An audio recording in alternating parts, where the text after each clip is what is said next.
Hello welcome back students on my YouTube channel students. आज हम find करना सीखेंगे HCF। So full form of the HCF is highest common factor. यहीं से question में समझ में आ रहा है आपको कि यहाँ पे जो फुल फॉर्म है वो होता है हाईएस्ट कॉमन। सी पे आपको फोकस्ड करना है। यहाँ पे सी का मतलब होता है कॉमन एंड एफ का मतलब होता है फैक्टर।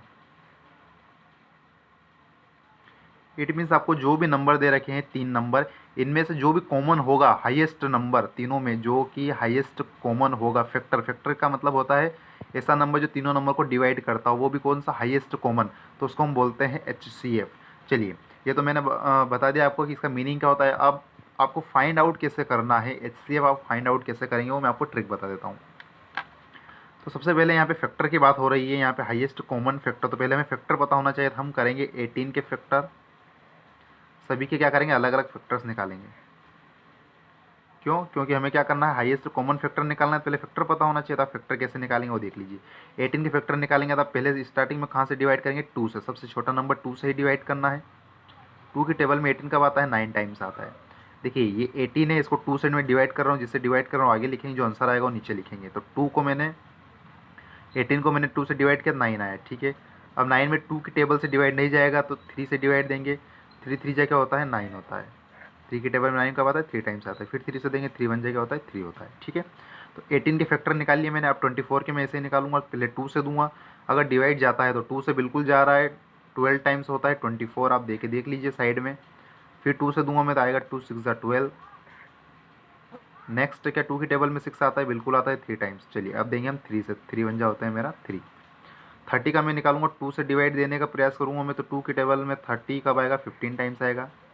आप डिवाइड करके डायरेक्टली चेक कर सकते हैं। 2 की टेबल से मैं दूंगा तो 2 1 जा क्या होता है? 2 1 कैरी, 2 5 जा कितना होता है? 10। चलिए अब 2 की टेबल में 15 नहीं आएगा, 3 की टेबल में आता है। 3 5 जा होता है 15 हमारा। 5 1 जा 5। तो ये फैक्टर्स हमने यहाँ पे निकाल लिए। देखिए 18 के फैक्टर्स क्या निकले हैं मेरे, मैं लिख लेता हूँ यहाँ पे। इनको फैक्टर्स हमेशा मल्टीप्लाई के फॉर्म में लिखे जाते हैं। 2 इंटू 3 इंटू 3। फिर आता है हमारा 24। 24 का हमने क्या लिखा है? 2 इंटू 2 इंटू 2 इंटू 3। फिर आता है हमारा 30। 2 इंटू 3 इंटू 5। चलिए अब हमारे काम होता है चालू। अब यहाँ पे तो मैंने फैक्टर जो निकाले वो तीनों लिख दिए। अब ऐसे नंबर्स जो तीनों में कॉमन है वो आपको क्या करना है? बाहर निकालना है। देखिए यहाँ पे 2 तीनों में आ रहा है, तीनों नंबर में आना चाहिए। क्यों? क्योंकि हम कॉमन की बात कर रहे हैं। कॉमन मतलब तीनों की बात हो रही है तीनों में।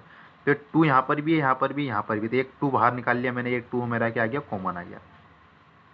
चलिए 3 यहाँ पर है, एक 3 यहाँ पर है, एक 3 यहाँ पर है, एक 3 यहाँ पर है।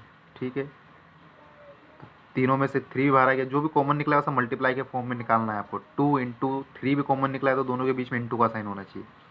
अब देखिए अब क्या बचा? एक 3 यहाँ पर बचा है हमारे पास, लेकिन इस वाले में 3 अब कॉमन नहीं बचा है हमारे पास, और इसमें भी नहीं है, मतलब ये कॉमन नहीं निकलेगा। यहाँ पर 2 है लेकिन ऊपर कहीं कॉमन नहीं बच रहा है। तो इसका मतलब क्या है कि सिर्फ 2 और 3 दोनों दो फैक्टर ऐसे थे जो तीनों में कॉमन थे। ठीक है, तो 2 इंटू 3 कितना होता है? 6। तो आपका HCF आएगा 6। ये आपका क्या होगा? राइट आंसर होगा। स्टूडेंट्स एक बार और ध्यान देना है, यहाँ पर जो HCF हो तीनों में ऐसे नंबर जो तीनों में कॉमन होना चाहिए वही बाहर निकलेंगे। जैसे 2 यहाँ पर भी था, यहाँ पर भी था, यहाँ पर भी था, एक 2 कॉमन, एक 3 यहाँ पर, एक 3 यहाँ पर, एक 3 यहाँ पर कॉमन।